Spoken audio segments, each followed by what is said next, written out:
होर्मुज को लेकर यह बड़ी खबर है। होर्मुज का गेटकीपर ईरान बनना चाहता है, लेकिन अमेरिका यह सब बात मानने से इंकार कर रहा है। अमेरिका की तरफ से साफ कह दिया गया है कि ऐसा कुछ नहीं होने दिया जाएगा।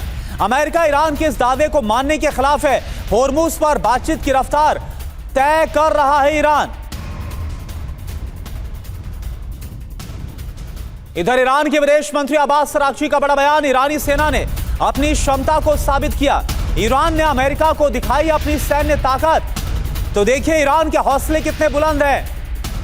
ईरान के विदेश मंत्री अब्बास अरागची की तरफ से कहा गया है कि अमेरिका के खिलाफ युद्ध में जो ईरान की सेना है उसने अपनी ताकत का परिचय दिखाया है।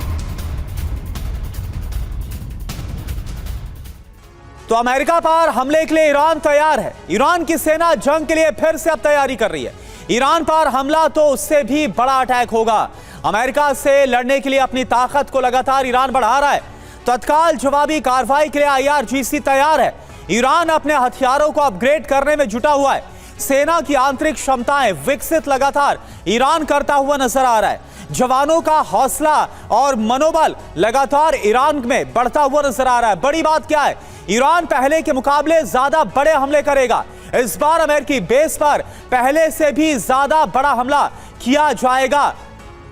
डॉक्टर संदीप त्रिपाठी, ईरान की अगर बात की जाए तो जाहिर सी बात है कि इससे पहले चाहे वो, क्योंकि समझ तो लिया गया था वेनेजुएला कि जो मादुरो का हाल किया गया, वहीं पे जिशक्यान से लेकर जो आयतुल्ला अली खामनेई है उनको तो खैर मारा गया, लेकिन सब कुछ हम सफाई कर देंगे ये सोचा गया था। वियतनाम, लीबिया, न जाने क्या क्या सपने देखे थे, लेकिन ईरान वो नहीं है। ईरान अपनी ताकत दिखा रहा और हुंकार भरता हुआ नजर आ रहा है। देखिए फरवरी से लेकर के अभी तक की जो घटनाएं हैं यही साबित करती हैं, और ये आने वाले टाइम के लिए केस स्टडी अंतर्राष्ट्रीय राजनीति के लिए, कि अब मैं अभी कह भी रहा था कि ये वक्त गया, द टाइम हैज गॉन, कि जब कोई राष्ट्र डिक्लेयर करेगा मीडिया के सामने आकर के कि आज हमारी जीत का दिन है, डे ऑफ विक्ट्री है। ये डे ऑफ विक्ट्री का जो कंसेप्ट है अब ये इतिहास बन चुका है। ऐसा कभी नहीं आएगा क्योंकि वॉर का जो नेचर है इतना ज़्यादा हाइब्रिड हो चुका है। और जिन कंट्री को आप छोटा समझते थे, जिनको समझते थे कि ये बैकवर्ड कंट्री, स्पेशली टेक्नोलॉजी के पॉइंट ऑफ व्यू से ईरान को बहुत बैकवर्ड माना जाता था कि अमेरिका के पास बहुत ही एडवांस्ड जो एयर डिफेंस सिस्टम है, उस सारे एडवांस डिफेंस सिस्टम को ईरान ने ध्वस्त कर दिया, चूर चूर कर दिया। तो मुझे लगता है कि ये एक सबक है, एक लेसन है दुनिया के सामने कि अब जो है सामरिक जो वॉर है, जो स्ट्रेटेजिक जो वॉर है, वो उसका टाइम गया। आप कूटनीति के माध्यम से यदि टेबल पर ला करके यदि अपनी बातों को मनवा सकते हैं, अपनी बातों को क्लिंच कर सकते हैं, तो हो सकता है कि आप टेबल पर जीत जाएं। लेकिन वॉर पर, युद्ध पर और जमीन पर, फ्रंट पर आकर के आप युद्ध नहीं जीत सकते। ईरान इसका सबसे अच्छा क्लासिक केस स्टडी है। ईरान सीरिया नहीं है, ये साबित कर दिया। ईरान इराक नहीं है, यह साबित कर दिया। वो इसलिए कि जब कौमें जिंदा होती है, जब वो, और ईरान का इतिहास है, वो कंट्री जब सिविलाइजेशनल कंट्री हो और जिसके जब सब कुछ नष्ट हो गया हो, आप देखिए लीडरशिप नष्ट हो जा रही है, इसके बाद वहां पर उत्साह बना हुआ लड़ने के लिए। तो यदि आपके जनता में देश प्रेम है और राष्ट्र के लिए लड़ने की क्षमता है या उत्साह है, मुझे नहीं लगता है कि उस राष्ट्र को खत्म किया जा सकता है।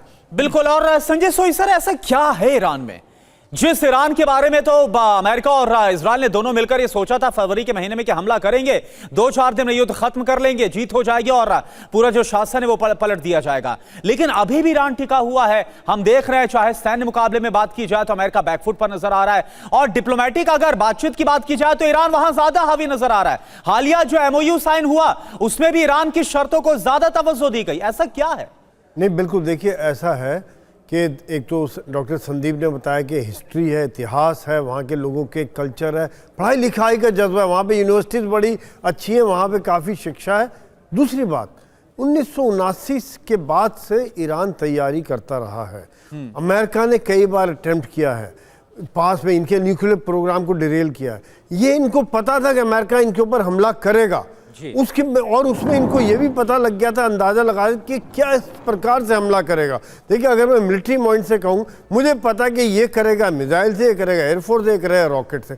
मैंने उससे बचने का हिसाब किताब बना लिया, मैंने गहरी गहरी टनल बना दी और वहाँ पर एक बड़ी संख्या में रॉकेट, मिसाइल, सस्ते सस्ते ड्रोन डाल दिए और उनकी फैक्ट्रियाँ भी अंडरग्राउंड बना दी हैं।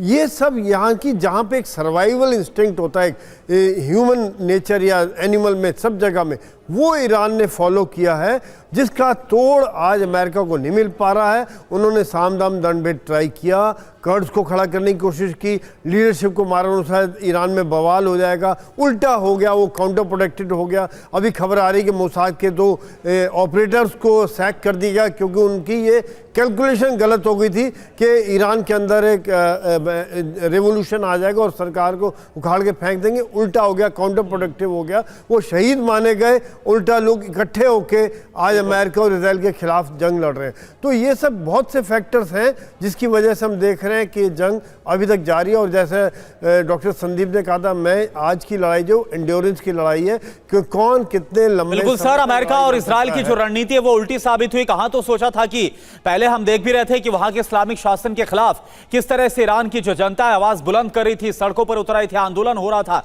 लेकिन अब हालात बिल्कुल बदल गए।